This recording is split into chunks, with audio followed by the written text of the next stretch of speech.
बिस्मिल्लाहिर्रहमानिर्रहीम। अस्सलाम वालेकुम नाज़रीन, आज के प्रोग्राम में आपको खुशामदीद कहते हैं। मैं हूँ सुमेरा मिर्ज़ा। प्रोग्राम में सबसे पहले हम बात करेंगे वज़ीर आज़म इमरान खान ने भारतीय वज़ीर आज़म के ख़त का जवाब दिया, जिसमें इमरान खान साहब ने नरेंद्र मोदी का शुक्रिया अदा किया। ख़त में इमरान खान की तरफ से अक़वाम मुत्तहिदा की जनरल असम्बली इजलास के मौके पर दोनों ममालिक के वज़राए ख़ारजा की मुलाकात की तजवीज़ दी थी, जिससे आज भारत ने मना कर दिया है, उसे कबूल करने से इनकार कर दिया है। भारत का ये रद्द अमल क्यों आया है? क्या दलाइल नहीं है या दलाइल हैं तो फिर कमज़ोर हैं, या वाकई ये मुलाकात जो है वो सियासत की नज़र हो गई है? इस पर बात करेंगे। प्रोग्राम के दूसरे हिस्से में हम बात करेंगे मियां नवाज शरीफ और उनकी साहबजादी और उनके दामाद को 6 जुलाई को होने वाली सज़ाओं को मुअत्तल करने के लिए इस्लामाबाद हाई कोर्ट की तरफ से ये फैसला सुना दिया गया है, जिसके मुताबिक जब तक मुजरिमान की तरफ से इस रेफरेंस में बरियत से मुतालिक दायर की गई दरख्वास्तों का फैसला नहीं होता, उस वक्त तक उनकी सज़ाएँ मुअत्तल की जाती हैं। जिसके बाद तीनों मुजरिमान को जेल से रिहा भी कर दिया गया। लीगी रहनुमाओं की तरफ से नायब अदालत पर सख्त तनकीद की गई और डील की कुछ गूंज भी हमें सुनाई दी गई। प्रोग्राम के तीसरे हिस्से में नाज़रीन हम बात करेंगे कि वज़ीर आज़म इमरान खान ने सऊदी अरब का दौरा किया है और अब सऊदी अरब जो है वो सी पैक में तीसरा स्ट्रैटेजिक पार्टनर होगा। वज़ीर इत्तलात ने यह वाज़ेह किया है कि सऊदी अरब की शराकत पर चीन को एतमाद में लिया गया है। इसका इम्पैक्ट क्या होगा, इस प्रोग्राम में ही बात करेंगे। शादा अहमद आरिफ साहब प्रोग्राम में मेरे साथ मौजूद, इसके अलावा अजीम चौधरी साहब ने भी हमें ज्वाइन किया है। सर आपको भी वेलकम करती हूँ। और जनरल रिटायर्ड अमजद शुएब साहब भी प्रोग्राम में हमारे साथ रहेंगे। सर आपको भी वेलकम करती हूँ। शाह साहब, पहले हामी भरी इंडिया ने और अब मुकर गया है इंडिया, और मुख्तलिफ हीले बहाने भी कर रहा है कि कश्मीर में हमारे 4 फौजी जो है उनको हलाक कर दिया गया, सिक्योरिटी एहलकारों को हलाक कर दिया गया। फिर ये कि वाज़ेह है कि पाकिस्तान की तजवीज़ के पीछे नई शुरुआत थी, ये भी उनकी तरफ से एक बयान आया। ये यू टर्न क्यों आया सर? देखिए, पहली तो बात ये है कि जिन लोगों का ख्याल ये रहा, आज उनको अपने गिरेबान में झांकना चाहिए, अपनी राय पर नज़रसानी करनी चाहिए कि भारत जो है वो कोई एक सेकुलर लिबरल रियासत है और वो अमन पसंद एक रियासत है, और वहाँ की जो हुकूमत होती है वो जमहूरी हुकूमत होती है।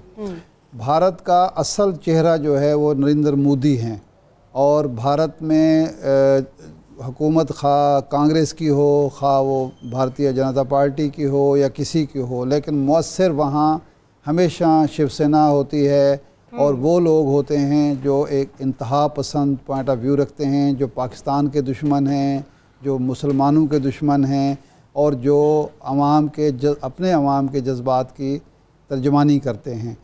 ये जो भारत और पाकिस्तान के दरमियान ताल्लुकात की ख़राबी है, ये भारत के मजमूई मिजाज का हिस्सा है। अब जो मुज़ाकरात की हमने दावत दी, हमारा अच्छा इनिशिएटिव था, अगरचे पाकिस्तान में जो मुस्लिम लीग के हल्के थे वो उसकी अजीब तोजी कर रहे थे, लेकिन फौरी रिएक्शन हुकूमत का जो था, नरेंद्र मोदी की हुकूमत का ये था कि ठीक है जी, मुज़ाकरात ना सही लेकिन मुलाकात ज़रूर होगी। लेकिन जो असल था भारत, यानी वहाँ की फ़ौज, वहाँ की इस्टेब्लिशमेंट, वहाँ की इंटेलिजेंस एजेंसीज़, और पीछे जो जनता पार्टी के पीछे कुव्वत है, उसको ये बात बुरी लगी।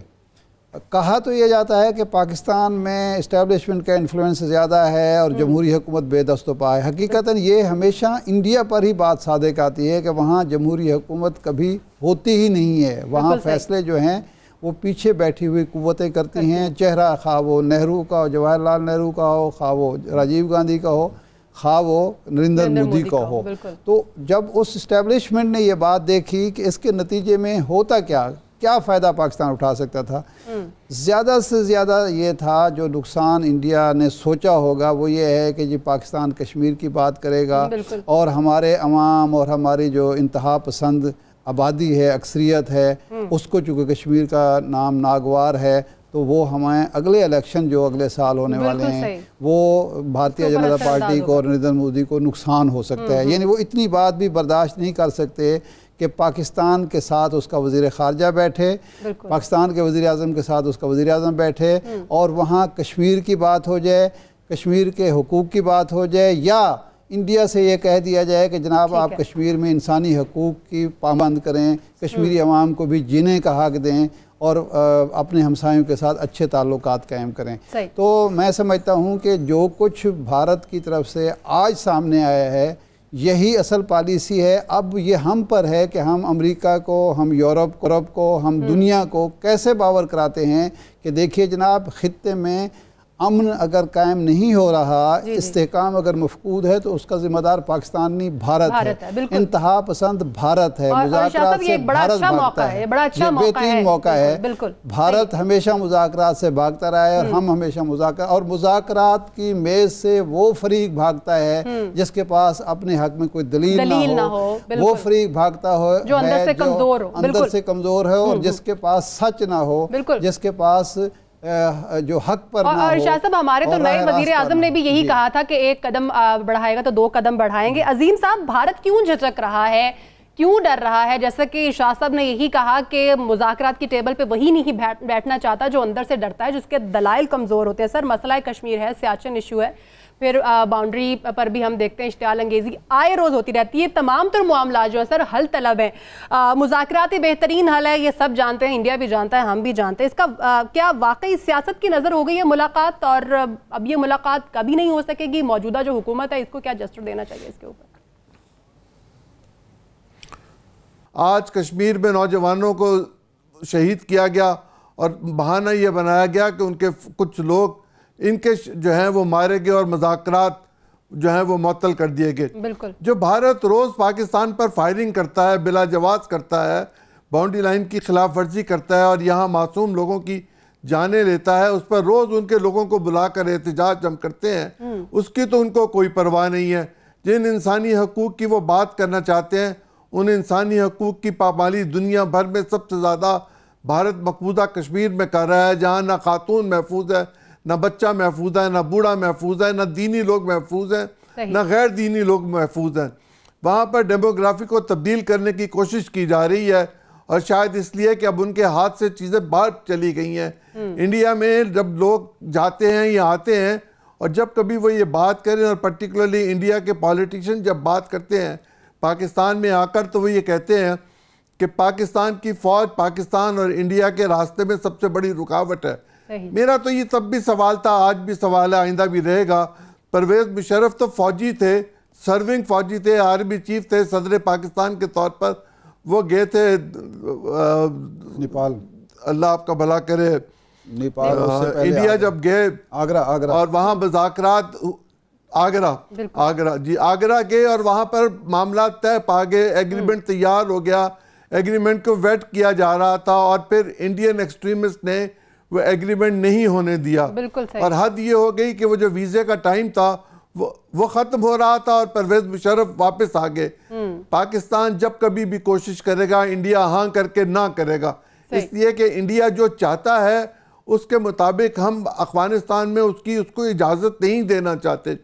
अफगानिस्तान में जो शाह महमूद साहब दौरा कर आए हैं, उसके नतीजे में बेहतरी की बहुत ज़्यादा उम्मीदें पैदा हुई हैं और जो प्राइम मिनिस्टर होकर आए सऊदी अरब से और उसके भाई से, उसके मुताबिक गवादर में अब सऊदी अरब की भी इन्वेस्टमेंट होगी, सी पैक पर भी उसकी इन्वेस्टमेंट होगी और सी पैक एक ऐसा मामला है जिस पर भारत खामखा एतराज़ करता है और चीन में भी जाकर एतराज़ करता है।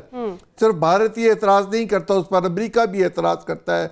पाकिस्तान की सलामती, खुद मुख्तारी, पाकिस्तान की बालादस्ती जो भी मौजूद है इलाके में, पाकिस्तान को वो सरनगू करवाना चाहते हैं और पाकिस्तान का कोई शख्स सरनगू होने के लिए तैयार नहीं है। बहुत अच्छा फैसला किया था मौजूदा हुकूमत ने, मौजूदा हुकूमत ने बहुत अच्छा फैसला किया था कि चले हम एक कदम खुद आगे बढ़ते हैं। और इन्होंने खत लिखा, उसके जवाब में कल इंडियन फॉरेन ऑफिस ने यह कहा कि वी कंफर्म, उन्होंने लफ्ज इस्तेमाल किया वी कंफर्म, और आज वो इससे इनकार कर रहे हैं।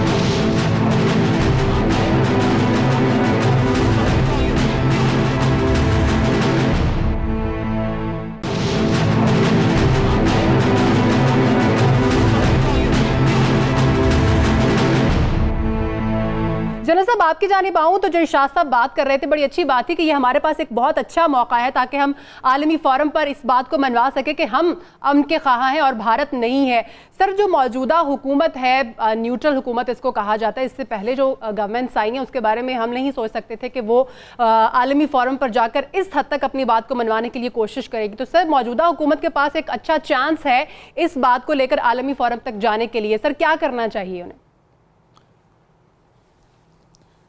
बिस्मिल्लाहिर्रहमानिर्रहीम। देखिए, बिल्कुल ये चीज़ वाज़ेह है कि पाकिस्तान ने फिर एक दफ़ा बड़ी मुखलसाना कोशिश की कि किसी तरह रवाबत दोबारा कायम हो, बातचीत शुरू हो, और वो भारत ने रद्द कर दी।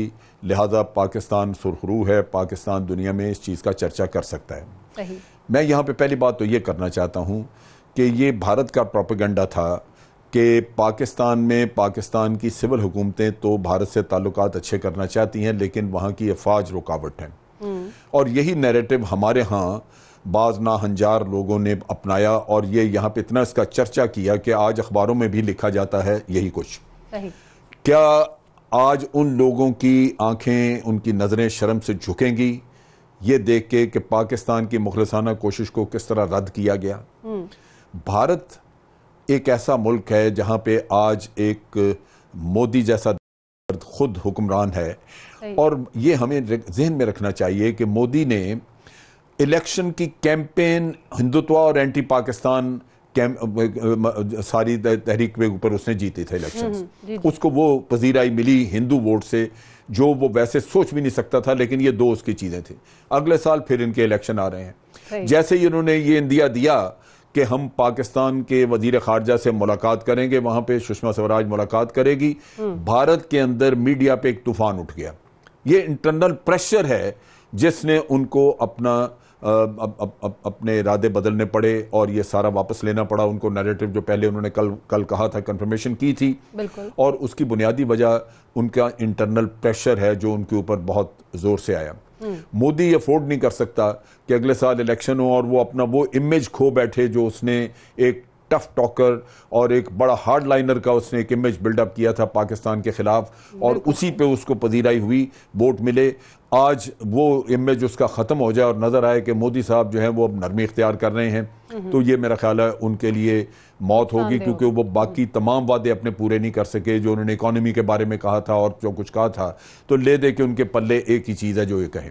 अब सोचने की बात यह है कि हमें क्या इसी तरह अपने इन्हीं सोच में रहना चाहिए। देखिए, भारत आपके साथ क्रिकेट मैच नहीं खेलता, भारत आपके साथ हॉकी मैच नहीं खेलता। भारत में जो पाकिस्तान से फैशन वेयर्स गए, वहां पे दुकानों पे रखे गए, वो दुकानों से निकाल के पब्लिक ने जलाए। सिद्धू एक दिन के लिए आया, उस बेचारे की जिंदगी बर्बाद हुई पड़ी है वहां पे। सही कह रहे हैं। चीनी पाकिस्तान से मंगवाई भारत ने, वो वहां दुकानों से लेकर सड़कों पे जलाई गई। जिस जगह पे इतनी नफरत आपके बारे में हो, वहां आप कैसे सोच सकते हैं कि आपको पजीराई होगी? अब भारत की प्लान यह है कि उसने मज़ाकरात से बच के रहना है, क्योंकि उन्होंने अगले 10-12 साल में कश्मीर में आबादी का तनासब बदलना है। आप जब कश्मीर पे बात करने की बात करेंगे, वो कोई ना कोई बहाना ढूंढ के मज़ाकरात से हट जाएगा, क्योंकि जम्मू में तो वो ऑलरेडी अक्सरियत अपनी कर बैठे हैं, लाला के आबादकार लेके आए हैं, और यही काम वो आगे वैली में करना चाहते हैं, जिसके लिए वो मुख्तलिफ इलाकों में ये काम करेंगे। ये चीजें हैं जिनकी वजह से भारत ने एक प्लान बनाई, और भारत आपको मुल्क करार देता है। आपके नैरेटिव कमजोर, आपकी हुकूमतों ने कोशिश नहीं की। बजा फरमा रहे हैं सर आप। इरशाद साहब, इसी बात को लेकर अगर मैं दूसरा एस्पेक्ट भी देखूं इसका, 2016 में भी भारत ने साख सरबराह इजलास में पाकिस्तानी मेज़बानी को मुस्तरद कर दिया था, और अब फिर भारत ने ये मेज़बानी मुस्तरद कर दी है। तो सर ऐसा रवैया है, अब मौजूदा हुकूमत को मैं बार बार यही पूछना चाहूँगी, क्योंकि अब हुकूमत तब्दील हो चुकी है, अब मौजूदा हुकूमत को इसको सीरियस नहीं लेना चाहिए, इसको आलमी फोरम पे नहीं उठाना चाहिए कि बार बार इस तरह का रवैया बर्दाश्त नहीं किया जा सकता? देखिए, हुकूमत पाकिस्तान, मौजूदा हुकूमत को जो करना चाहिए वो ये है कि वो पीस ऑफेंस तो करे, लेकिन उस जो इनिशिएटिव हो उसमें कहीं ये तासुर ना हो कि हम अमन के लिए मरे जा रहे हैं, मुज़ाकरात के लिए मरे जा रहे हैं, और भारत से ताल्लुकात के लिए मरे जा रहे हैं। हमारी कोई मजबूरी है अंदरूनी या बैरूनी, जिसकी वजह से हम हर सूरत में भारत से ताल्लुकात बेहतर करना चाहते हैं। ये तासुर नहीं होना चाहिए। तासुर ये होना चाहिए कि हम आबरूमंदाना ताल्लुकात, बेहतरीन मुफाहमाना ताल्लुकात तमाम हमसायों से चाहते हैं, जिसमें भारत भी शामिल है। लेकिन ये हमारी कमज़ोरी नहीं है, ये हमारी ताकत होनी चाहिए। एक बात दुनिया को बताया जाए कि दो जो न्यूक्लियर पावर हैं उनके दरमियान ये ताल्लुकात की मुसलसल ख़राबी, ये मुसलसल टेंशन बहुत बड़े ख़तरे का पेश खैमा है। आलमी अमन के लिए मुस्तकिल ख़तरा है, क्योंकि कुछ पता नहीं कि किस वक्त ये टेंशन जो है जंग की सूरत अख्तियार करके जारियत की सूरत अख्तियार करे और फिर ये खित्ते तक नहीं रहेगी महदूद, ये होगी। तो ये काम हमें करना चाहिए एक बात। दूसरी बात जो है वो ये है कि कश्मीरी अवाम के हवाले से जो माजी में कोताही हुई हमारी, कि हमने सियासी सतह पर उस तरह से उनका साथ नहीं दिया। हमने उसको, इमरान खान ने भी अपनी तकरीर में कहा जी ये इंसानी हुकूक, भाई ये इंसानी हुकूक का इशू नहीं है, ये इंसानी हुकूक का इशू भी है, लेकिन ये हक़ खुद अरादियत का इशू है। वो कोई ये नहीं है कि अपनी आबादी पर जुल्म कर रहा है, वो उन लोगों पर जुल्म कर रहा है जो भारत का गासबाना कब्जा तस्लीम करने को तैयार नहीं है। कश्मीर एक मुतनाज़ इलाका है, एक मुतनाज़ इशू है और वहाँ आबादी का तनासुब जो तब्दील करने की कोशिश की जा रही है। 35A जो है उनका स्टेट का, उसको तब्दील करने की कोशिश इसलिए की जा रही है कि उसको अपना हिस्सा बनाया जा सके। तो जब कश्मीरी अवाम उसके खिलाफ जद्दोजहद करते हैं तो आलमी करारदाद, अक़वाम मुत्तहिदा की करारदादों के मुताबिक वो हक़ के खुद अरादियत की जद्दोजहद है, जिसका पाबंद है पाकिस्तान, क्योंकि वो पाकिस्तान की जद्दोजहद है। सही। तो इसलिए इस अंदाज में जब हम बात करेंगे तो हमारी बात सुनी जाएगी। बिल्कुल सही। अगला टॉपिक शामिल कर लेते हैं। अजीम चौधरी साहब फरमाइएगा, शरीफ फैमिली के तीनों मुजरिमान को की सज़ा जो है वो मुअत्तल कर दी गई, रिहा भी हो गए। सर, लीगी रहनुमाओं को शायद फैसला जो है वो क्लियर नहीं है कि सज़ाएं मुअत्तल हुई हैं, मुकदमात ख़त्म नहीं हुए, बाइज़्ज़त बरी नहीं हुए, लेकिन सर नायब प्रोसिक्यूशन के दलाल क्या इतने वीक थे, तो सज़ाएं कैसे हो गई इनको? फिर मेरा ये ख्याल है कि जो कोई भी कमी रह गई है नैब उसके बारे में रिव्यू करेगी और मुमकिन है कि नैब के लोग सुप्रीम कोर्ट की तरफ रजू करें, और अगर वो रजू करेंगे और सुप्रीम कोर्ट का जो भी फैसला होगा इस मुअत्तली पर, इस मुअत्तली को आप ज़मानत भी कह सकते हैं। ये कोई सज़ा नहीं ख़त्म हुई, ये कोई मुकदमा ख़त्म नहीं हुआ और अभी बाकी मुकदमात भी बाकी हैं। इस मुकदमे में अगर कोई टेक्निकल ग्राउंड्स पर उनको ये रिलीफ मिला है तो मुमकिन है कि ये कानून के ऐन मुताबिक हो। मैं कानून का उस तरह का तालिब इल्म नहीं हूँ, लेकिन सुप्रीम कोर्ट में दूध का दूध पानी का पानी हो जाएगा। एक मामला है करप्शन का, करप्शन के मामले पर एक मुकदमा है फौजदारी मुकदमे में शहादतें सामने आई हैं। उन्होंने अपनी सफाई में एक लफ्ज़ नहीं कहा हुआ, अपनी मनी ट्रेल आज तक नहीं दी हुई और ना वो देने का इरादा रखते हैं। और हालत उनकी ये है कि उनका मरकज़ी किरदार जो है वो मुल्क से फ़रार है।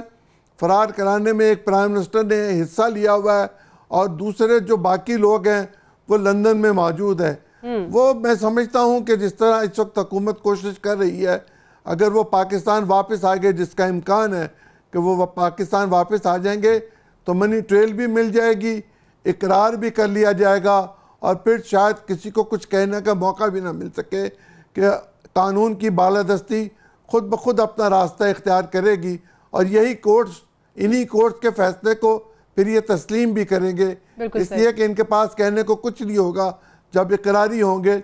एक बात आपसे कहता चलूँ, यहाँ ये बात जो कही जा रही थी या कही जा रही है कि ये एक डील का नतीजा है। डील के नतीजा भी अगर हो तो भी ये मुल्क से बाहर नहीं जा सकते, चूँकि इनके नाम ECL पे हैं और बाकी मुकदमात अभी चल रहे हैं।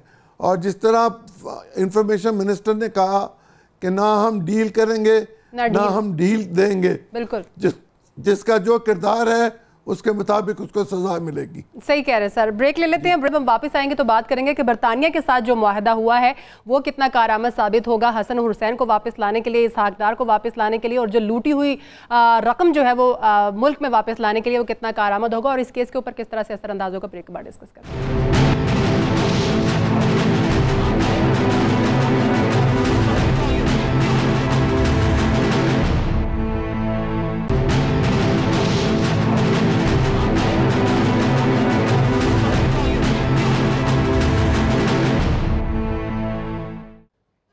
ब्रेक के बाद हाजिर है नाजरीन। जनरल साहब, आपकी जानिब आऊंगी। जैसा कि हमने देखा बेगम कुलसूम नवाज की वफात पर मियाँ साहब की कुछ अहम मुलाकातें हुई जिस पर कयास सराहियाँ की जा रही हैं। जिस तरह से अजीम साहब ब्रेक से पहले कह रहे थे कि कोई डील हुई है, डील की आवाज़ें आना शुरू हो गई जिसकी सूरत में ये रिहाई हुई। लेकिन फवाद चौधरी साहब ने इस बात को क्लियर किया और उन्होंने साथ साथ ये भी कहा कि अब तो इनका जेल में आना जाना लगा रहेगा। सर, नैब की खामियों को दूर करना अगर हुकूमत के बस की बात नहीं है, फिलफौर अगर हम बात करें तो हसन और हुसैन को मुल्क में वापस ले आए ताकि ये मामला सारा क्लियर हो जाए। और मौजूदा जो बरतानिया के साथ अभी मुआहदा हुआ वो कितना कारामद साबित होगा इस मामले को हल करने के लिए? देखिए जी, जहाँ तक हसन हुसैन और इसहाक डार को लाने का ताल्लुक है, मुआहदे के बावजूद ये नहीं कहा जा सकता कि बरतानिया इसमें तावन करेगा या किस हद तक तावन करेगा। एक्चुअली सारे चीज़ की कुंजी जो है वो वही इसहाक डार है। हुदैबिया का केस है, जो हुदैबिया पेपर मिल का केस था उसमें यही था कि यही अपार्टमेंट जो हैं इनको बैंकों के पास प्लेज किया गया था, इनको गिरवी रखा गया था और इनके अगेंस्ट लोन लिया था और वहाँ मलकियत वाज़े लिखी गई थी नवाज शरीफ साहब की, शहबाज शरीफ और अब्बास शरीफ, और इन तीनों के ऊपर लोन लिया और वो हुदैबिया पेपर मिल का लोन था जो बाद में इन्होंने उतारा, वो लोन रीपे किया। रीपे जो किया वो भी मनी लॉन्ड्रिंग के जरिए हुआ, उसका भी कोई ऑफिशियल रिकॉर्ड नहीं, लेकिन वहां पे बैंक में रिकॉर्ड है कि वहां रकम दी गई। और यही चीज जो है वो आप देख रहे हैं कि कर्जा जब लिया तो वहां पे ये चीजें इसहाक डार के पास हैं, सारे मनी लॉन्ड्रिंग के जितने भी वाकयात हैं वो सारे उसके शवाहिद उसके पास हैं। तो उधर मुजरम है अब हमारे मोहतरम खाकान अब्बासी, जिसको सजा होनी चाहिए कि उसने कानून के साथ धोखा किया, अपने सरकारी जहाज में बिठा के तो उसको पहुंचाया उसने इसहाक डार को इंग्लैंड।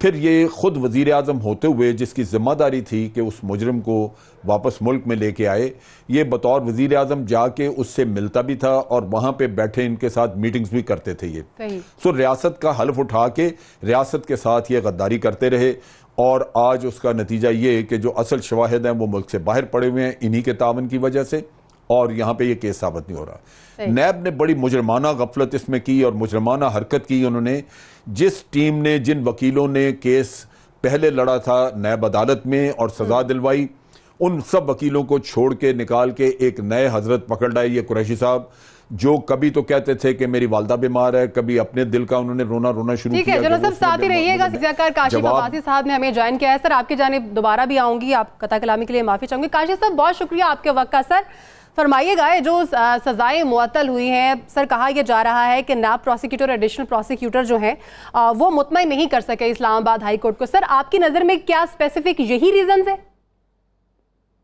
देखिए, बुनियादी वजह तो यही लगती है कि जो प्रोसिक्यूटर थे सरदार मुजफ्फर, उनको बदला गया, नए लोग आए, जो सवाल उनसे पूछे जा रहे थे उसके जवाब में जो इस दफा प्रोसिक्यूटर खड़े थे उन्होंने फॉर एग्जाम्पल कहा कि इसकी कीमत कितनी है, प्राइस क्या है प्रॉपर्टीज की, उन्होंने कहा जी गूगल कर लें, और चीजें पूछी, उन्होंने कहा जी हम नहीं जानते, मैं न्याय है उस केस में। तो बहुत सी चीजों में तैयारी नहीं थी। जो अदालत के सवाल थे वो तो बड़े बड़े सीधे सवाल लग रहे थे कि ये प्रॉपर्टीज किसकी हैं, मियाँ साहब की प्रॉपर्टी एस्टैब्लिश करें। लेकिन ये अगर प्रोसिक्यूटर जरा बेहतर प्रिपेयर्ड होते तो मेरा ख्याल है केस ज्यादा बेहतर लड़ सकते थे। एक दूसरा जो अब मैं नैब की बात कर रहा हूँ, उधर कुछ लोग जो इस केस को शुरू से देख रहे थे उन्होंने कहा जी हमारी 1 साल की मेहनत को बर्बाद कर दिया इन नए प्रोसिक्यूटर्स ने। सरदार मुजफ्फर साहब को कहा गया कि जो केसेस अजीजिया के और हिल मेटल के चल रहे हैं आप उस केसेस पर तवज्जो दें, यहाँ पर नया वकील खड़ा किया गया। So I think it was a whole host of things. दूसरा ये भी याद रखिएगा जी, देखें ये भी कहा जा रहा था कि फैसला कमजोर है। जब मेरिट्स पर बात हुई अदालत की, अमूमन जब सस्पेंड होती है वहाँ पे मेरिट्स पर बात नहीं की जाती, किसी ने उस टाइम ऑब्जेक्ट नहीं किया। इकलौता ऑब्जेक्शन नसर मिनल्ला साहब की लॉयर्स मूवमेंट की वजह से उनकी जात पर ज्यादा किया गया। तो मेरा ख्याल है ये तो होल होस्ट ऑफ रीजन जिसकी वजह से ये अफेक्ट हुआ केस या जो बेल हुई। ठीक है, अच्छा काशिफ साहब, आपकी मौजूदगी का फायदा उठाते हुए इससे पहले हमारा जो टॉपिक था वही कि भारत मुलाकात की दावत कबूल करके फिर से मुकर गया, वाकई क्या सियासत की नजर हो गई है ये मुलाकात? अगर ऐसा ही है तो फिर इसका सोल्यूशन क्या होगा? अब देखिए, इलेक्शन से कुछ अच्छा पहले किसी भी हुकूमत के लिए, खसूसन भारत में हुकूमत के लिए बड़ा मुश्किल है मुज़ाकरात करना पड़ता। मोदी सरकार जो हमेशा से रही है वो एंटी पाकिस्तान एजेंडे पर, उन्हें पिछला इलेक्शन भी लड़ा था। जाहिर है जिस मसले पर आपने इलेक्शन लड़ा है, इलेक्शन से चंद महीने पहले आप उस मसले को बिल्कुल खत्म करके मुज़ाकरात मंजूर नहीं कर सकते। मेरा ख्याल है पाकिस्तान को भी थोड़ा इंतजार करना चाहिए था, लेकिन एक जेस्चर पाकिस्तान ने शो किया, एक विलिंगनेस शो की कि हम मुज़ाकरात करना चाहते हैं। अब हिंदुस्तान के साथ जो भी मुज़ाकरात होंगे मेरा ख्याल है इलेक्शन से पहले, बाद में ही होंगे, इलेक्शन से पहले बहुत मुश्किल है ऐसे मुज़ाकरात। चले ठीक है, बहुत शुक्रिया आकाशिफ अब्बासी साहब गुफ्तगू में शमूलियत इख्तियार करने के लिए। जनरल साहब अपनी बात मुकम्मल कीजिए प्लीज। जी, मैं ये कह रहा था कि केस में तो मसला नहीं था। अगर आज भी वो केस पूरा जो फैसला है वो निकाल के देखें तो उसमें दो जगह पे है, जो पेज 9 है उसमें वाजे दिया हुआ है, जो जजमेंट है वो ये क्वेश्चन करते रहे। पेज 172 पे जो फैसला है उसका, उसमें लिखा है कि करप्शन जो है वो नहीं, हम नैब ने नहीं बताई। लेकिन जो 179 के ऊपर जाके आप देखिए तो वो सारा फैसला बड़ा वाजे लिखा हुआ है कि क्यों ये सजा दी गई है। ठीक है अजीम साहब, अब तो बाहर आ गए हैं जेल से तीनों मुजरिमान। सर, जेल से वापसी पर क्या समझते हैं? मरियम नवाज और इसके अलावा जो मियां साहब, उनके रवैयों में कोई तब्दीली आएगी और ये रिहाई जो है ज़िमनी इंतखाबात पर असरअंदाज होगी जो कुछ अरसे में होने जा रहे हैं? देखें, अब वो MNA नहीं है, वजीर नहीं है, वजीर आजम नहीं है, वो कैंपेन में हिस्सा ले सकते हैं और उन्होंने ये ऐलान किया कि कल से वो अपनी सियासी सरगर्मियों का आगाज करेंगे। क्या वो सरगर्मियाँ इलेक्शन की कैंपेन की होंगी, प्रेस कॉन्फ्रेंसिस की सूरत में होंगी, जलसों की सूरत में होंगी, ये अभी वाजे होना बाकी है। लेकिन यकीनन वो मुतहरक होंगे और मुतहरक होने के बाद अगर उनकी ज़बान और लहजा वही रहा जो पहले था तो फिर हमें ये समझ लेना चाहिए कि पाकिस्तान के अंदर भी भारत की ज़बान ही बोली जा रही है। जब तक वो बोलते नहीं उस वक्त तक हमें इस पर कोई हतमी राय नहीं देनी चाहिए। लेकिन मैं एक बात जो इरशाद साहब कह रहे थे उसमें इजाफा करना चाहता हूँ।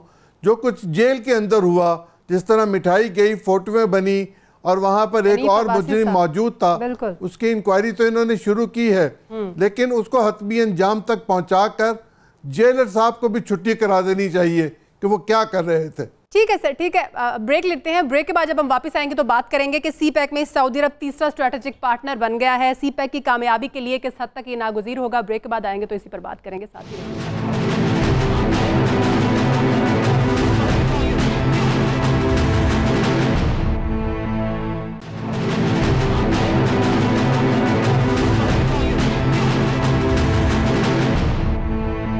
के बाद खुशामदीद नाज़रीन, अगला पॉइंट जो है वो शामिल करेंगे और जनरल साहब आपसे शुरू करना चाहूँगी। जैसे कि CPEC में सऊदी अरब तीसरा स्ट्रेटेजिक पार्टनर है, CPEC की कामयाबी के लिए किस हद तक ये नागुज़ीर है? सर, CPEC से भारत और अमेरिका को जो इनसिक्योरिटीज़ थी वो इस पार्टनरशिप के बाद कुछ कम होती दिखाई देती हैं आपको? देखिए, बात यह है कि इनसिक्योरिटी तो नहीं थी, वो वैसे ही पाकिस्तान को तरक्की करता नहीं देखना चाहते। अमेरिका चाइना को कंटेन करना चाहता है ताकि वो अपनी तिजारत ना बढ़ा सके, क्योंकि अमेरिका को खदशा है कि अगले 5-6 सालों में हो सकता है कि चाइना अगर इसी तरह बढ़ता रहा तो उसकी इकॉनमी नंबर 1 इकॉनमी दुनिया की बन जाएगी। अमेरिका को ये काबिल कबूल नहीं ये बात कि वो नंबर 2 इकॉनमी पे आ जाए।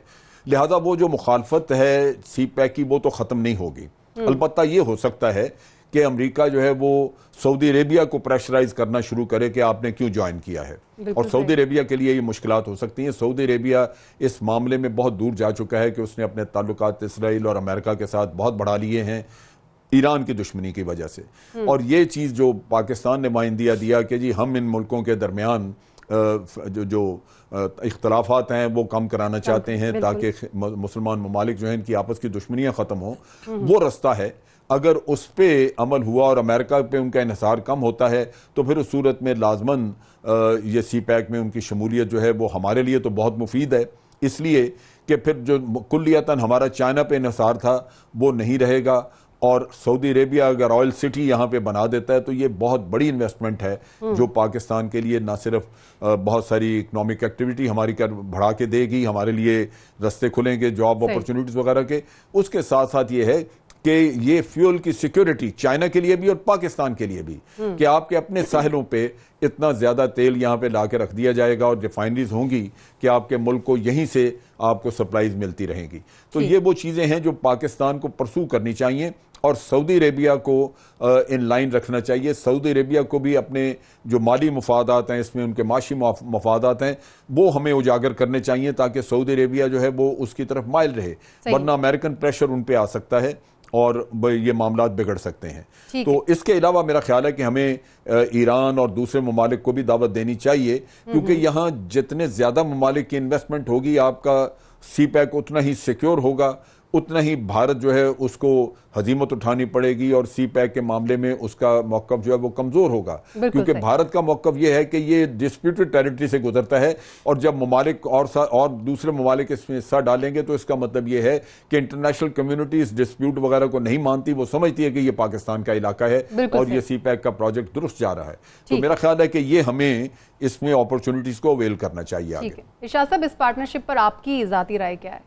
देखिए, दो तीन चीज़ें हैं जो बड़ी अहम है। एक तो ये है कि अगर ये मैच्योर होती है, और होगी, पक्की बात है, तो एक प्रोपेगेंडा जो मुस्लिम लीग नून की तरफ से हो रहा था कि मौजूदा हुकूमत और फौज ये अमेरिका के इन्फ्लुएंस की वजह से, अमेरिका के प्रेशर की वजह से सी पैक को रोल बैक करना चाहते हैं या मुअत्तल करना चाहते हैं, ये प्रोपेगेंडा बेअसर हो जाएगा और हो गया है। बिल्कुल सही कह रहे हैं कि मौजूदा हुकूमत उसको रोल बैक करना या उसको मुअत्तल करने की बजाय उसको मज़ीद बढ़ा रही है और उसमें सऊदी अरब को शामिल किया जा रहा है, नंबर 1। सही। दूसरा, ये प्रोपेगेंडा जो था कि ये सी पैक तोहफ़ा था मियाँ नवाज शरीफ साहब को, ये भी एक गलत बात हो जाएगी कि ये पाकिस्तान के लिए तोहफ़ा था और पाकिस्तान से ज़्यादा ये चाइना के मफादात का मजहर मंसूबा है, जिसमें पाकिस्तान का मफाद भी वाबस्ता है और सऊदी अरब इसमें शामिल होता है। तो इसका मतलब है ये पार्टनरशिप मज़ीद मजबूत हो रही है। सही। तीसरी बात यह है कि ये हमारा एजाज़ है 92 चैनल का कि हमने ये पिछले हफ्ते के दिन खबर ब्रेक की थी कि पाकिस्तान इसमें सऊदी अरब को शामिल कर रहा है सी पैक में।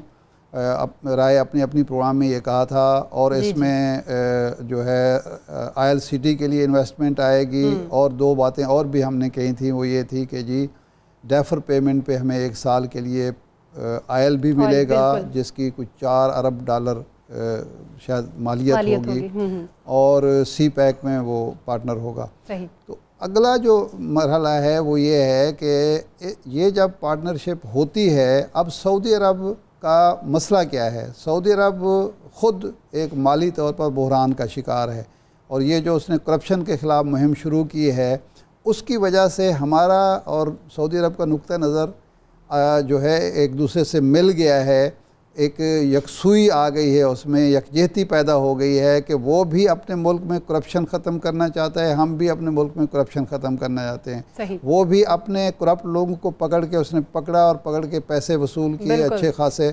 और हम भी उसी रास्ते पर चल रहे हैं, जिसकी वजह से हमें सऊदी अरब का ताउन मिल सकता है। सही कह रहे हैं। और तीसरी बात यह है कि इस वक्त जब सऊदी अरब हमारी बात सुन रहा है और ईरान भी हमारी बात सुन रहा है, तो हम इस पोजीशन में हैं कि जी ईरान और सऊदी अरब के दरमियान जिस हद तक ताल्लुकात बेहतर कर सकते हैं वो करें, और उसमें किसी स्टेज पर आके, अभी ना सही, आगे जाके ईरान को भी शामिल किया जा सकता है। और ये चाइना की ख्वाहिश है, चाइना चाहता है कि अफ़गानिस्तान और ईरान भी सी पैक का हिस्सा बने। हमें यहाँ चाइनीज़ एम्बेसडर ने 2 दफ़ा ब्रीफ किया है, तो उसने कहा है कि हमारी ये ख्वाहिश है, और ये ख्वाहिश पूरी कर सकता है पाकिस्तान, क्योंकि पाकिस्तान ही इस पोजीशन में है कि इनको शामिल कर सके। तो ये सिर्फ सी पैक फिर सिर्फ एक इक़्तिसादी मनसूबा नहीं रहेगा, ये एक दिफाई मनसूबा भी होगा, और ये हमारी तरक्की और खुशहाली के साथ मजबूत दिफा का ज़ामिन मनसूबा भी बन सकता है। अब जहाँ तक अमेरिका का ताल्लुक है, अमेरिका को ये बात रियलाइज़ करनी पड़ेगी कि वो साजिशों के ज़रिए या पाकिस्तान पर दबाव डाल के इस मनसूबे को ख़त्म नहीं कर सकता। बेहतर ये है जो चाइना कह रहा है, बेहतर यही है कि इसको वो तरक्की का, खुशहाली का, खित्ते के इक़्तिसादी इस्तेहकाम का ज़रिया समझे, ना कि अपने ख़िलाफ़ कोई साजिश समझे या किसी इक़्तिसादी या दिफाई बुलाक का पेशखामा समझे। तो अगर ये बात होती है तो उसके नतीजे में यहाँ अमन भी आ सकता है, यहाँ इस्तेहकाम भी आ सकता है, यहाँ तरक्की और खुशहाली का रास्ता भी, यानी कि बड़ा पॉजिटिव स्टेप है। अजीम चौधरी साहब, जिस तरह से अपोजिशन की तरफ से चाइना की आमादगी की बात की गई, फिर फवाद चौधरी साहब ने इसको क्लियर भी किया, तो सर वाकई चाइना को इस पार्टनरशिप पर कोई एतराज़ नहीं है? कोई तहफ़्फ़ुज़ात हो सकते हैं चाइना की तरफ से, या मामला क्लियर है? मेरा ख्याल है चाइना को कोई एतराज़ात नहीं है, और इन दिनों हमारे चीफ वहीं गए हुए हैं चाइना, और उससे पहले उनके सफ़ीर भी मिले और उनके वज़ीर ख़ारजा भी पाकिस्तान आए हुए थे। ये एक दिन में मामला तय नहीं हुआ होगा, यकीनन इस पर कई राउंड्स हुए होंगे, और चाइना की मर्ज़ी के बगैर सऊदी अरब को शामिल नहीं किया गया। मेरी ज़ाती इतला ये है कि यूरोप के बाद ममालिक इस बारे में दिलचस्पी रखते हैं, और गुज़श्ता दिनों उनके यूरोपियन पार्लियामेंट के लोग पाकिस्तान आए हुए थे। उन्होंने जो सरकारी गैर सरकारी मुलाकातें की, उसमें उन्होंने इस बात का इयादा किया और इस बात का इजहार किया कि हम भी CPEC का हिस्सा बनना चाहते हैं, और हम इस बारे में हुकूमत पाकिस्तान के साथ संजीदगी से गुफ्तगू करना चाहते हैं। जहाँ अमेरिका ये कहता है कि हमारे पैसे चाइना को ना दिए जाएं, वहाँ चाइना को पैसे देने का मामला हमारा नहीं है। हमारा मामला तो ये है कि हम IMF के पास ना जाएं, ताकि हमें वो डिक्टेशंस ना लेनी पड़े जो वो देने के लिए तैयार हैं या जो अमेरिका चाहता है। सूरत हाल यूँ महसूस हो रही है कि ये बजट के जो दोबारा फाइनेंस बिल आया, इसकी वजह से और दीगर मामला जो पाइपलाइन में हैं, उसकी बुनियाद पर मुमकिन है इस बात का बहुत ज़्यादा इम्कान है कि हम IMF के पास ना जाएं और अपने माली मामलात को हम खुद हल कर सकें। और जब हम अपने माली मामलात को हल कर सकेंगे तो फिर माशी तौर पर इस्तेहकाम के साथ हम CPEC को आगे लेकर चल सकेंगे, और उसकी बुनियाद पर फिर हमारी मईशत बहुत ज़्यादा मजबूत होगी। ठीक है, इस सिलसिले में जो साहब मेरी इत्तला ये है कि जिस तरह एक पैकेज हमें सऊदी अरब से मिला है ताकि हम IMF की तरफ ना जाएं, इसी तरह का एक पैकेज हमें चाइना से भी मिल रहा है। और वो जब वज़ीर आज़म पाकिस्तान चाइना के दौरे पर जाएंगे और जल्द जाएंगे, तो इसी तरह का एक पैकेज हमारे सामने आएगा, जिसकी वजह से शायद हमें IMF के पास नहीं जाना पड़े। अमेरिकन प्रेशर की बात कर रहे थे जनरल साहब, क्या वाकई अमेरिका के साथ बात करके या मुशावरत के बाद सऊदी अरब का ये फैसला हुआ होगा? और दूसरी बात ये कि वो जो रिव्यू करने की बातें आ रही थी, अब रिव्यू होगा? देखिए, बात यह है कि सऊदी अरब में एक बालिग नज़र हुकूमत है, वहाँ के इक़्तिदार जिन लोगों के पास है वो बहुत सारे मामलात को बेहतर करने की कोशिश कर रहे हैं। तो ये हो ही नहीं सकता कि उन्होंने पाकिस्तान के साथ ऐसे ही बैठे बिठाए बातों बातों में कह दिया हो कि जी ठीक है हम शामिल होने के लिए तैयार हैं। उन्होंने जो दोस्त ममालिक होंगे उनके, उसमें अमेरिका भी शामिल है, उनसे मुशावरत की होगी। और मुशावरत देखे, बहरहाल सऊदी अरब जो भी हो पहले तो अपना मुफाद देखेगा ना, अमेरिका का मुफाद तो नहीं देखेगा। यही सवाल मैं जनरल साहब की जानिब लेके जाऊंगी। जनरल साहब क्या कहेंगे, अमेरिका का जो रिस्पॉन्स, जो प्रेशर की आप बात कर रहे थे, क्या मुशावरत से या रजामंदी से ये फैसला हुआ? और रिव्यू के ऊपर भी बताइएगा कुछ। देखिए, जहां तक अमेरिका का ताल्लुक है, अमेरिका इससे रिकंसाइल नहीं करेगा, और उसकी बड़ी बुनियादी वजह यह है कि वो इस मामले में बहुत कुछ कर चुके हैं ऑलरेडी। एक उन्होंने ये कोलिशन बनवाई जिसमें जापान, ऑस्ट्रेलिया और इंडिया को शामिल किया, और वो कंटेन करना चाह रहे थे ताकि इंडियन ओशन में चाइना को एक्सेस ना मिले, और वो फ्री ट्रेड जो है वो अफ्रीका और मिडल ईस्ट में जाके इतनी अपना असर रसूख ना बढ़ा सके, अपनी तजारत ना बढ़ा सके। और मलाक्का स्ट्रेट और साउथ चाइना सी है जहां पे वो बॉटलनेक को इस्तेमाल करके इनको रखना चाहते थे। आपने अमेरिका की सारी वो प्लान जो थी उसको बर्बाद कर दिया, जाया कर दिया, इसलिए कि हमने एक तो छोटा रास्ता दे दिया, दूसरे बड़ा महफूज रास्ता दे दिया जमीन से, और वो सारी पीछे इंडियन ओशन वगैरह पीछे रह गया। आपने अरेबियन सी में अपनी पोर्ट दे दी, और अब वो दहाने पे खड़े हैं, सामने आपके मिडल ईस्ट भी है उनके, और अफ्रीका भी सारा सामने है। लिहाजा वो तिजारत चाइना की रोकी नहीं जा सकती। ये वो चीज़ है जो अमेरिका को हजम नहीं होगी। चुनाचे इसी चीज़ की वजह से वो इंडिया को बहुत ज़्यादा वेपन्स और सब कुछ टेक्नोलॉजी वगैरह देने का लालच दे के इंडिया को खड़ा करना चाहता है ऑस्ट्रेलिया और जापान के साथ, कि चाइना के मुकाबले में ये खड़े रहें और चाइना की ट्रेड के लिए ये रुकावटें पैदा करें। तो वो चीज़ है जो मैं समझता हूँ ये अमेरिका अपने मफादात के तहत कर रहा है। गो के मुझे शक है कि इंडिया उसकी प्रॉक्सी के तौर पे काम करेगा, लेकिन उनकी कोशिश जरूर है कि ये किया जाए। अब चीज़ ये है कि इस मामले में पाकिस्तान के ऊपर जो प्रेशर थे वो इसी तरह के थे कि पाकिस्तान की एड बंद कर दी, पाकिस्तान को, इंडिया को लालच दिया कि जी आप खित्ते में प्रोमिनेंट रोल आपका होगा, आप अफगानिस्तान में मेन फोर्स होंगे, और पाकिस्तान के ऊपर दबाव लाना शुरू कर दिया। ये चीजें जो है ये पाकिस्तान को अब टैकल करके इनसे निकलना होगा। और हमें चाइना और सऊदी अरब जो है वो कुछ ऐड करना चाह रहे हैं, उनका भी कमेंट ले लेते हैं। मैं एक बात कहना चाहता हूं कि अगर पाकिस्तान किसी तरीके से मस्कत को भी एतमाद में ले, और ये हमारी जो पोर्ट है ग्वादर पोर्ट, इसका मस्कत पोर्ट के साथ कोई राब्ता हो जाए तो ये सोने पर सुहागा होगा, और पाकिस्तान के जो तरक्की और खुशहाली का अमल है बहुत ज़्यादा तेज़ हो सकता है। चलिए सर, हम तो यही जो है वो उम्मीद करते हैं कि ये जो मुआहदा है, CPEC का जो मुआहदा है, पाकिस्तान के लिए भी बेहतर हो, पाकिस्तान के साथ हमसाया ममालिक के साथ जो ताल्लुकात हैं उसको भी बेहतर बनाने में मुआविन साबित हो। बहुत शुक्रिया जनरल डायर अमजद शुएब साहब आपका भी, अजीम चौधरी साहब आपका भी, इरशाद आरिफ साहब आपका भी बहुत शुक्रिया। सुमेरा मिर्ज़ा को इजाज़त दीजिए, अल्लाह हाफ़िज़।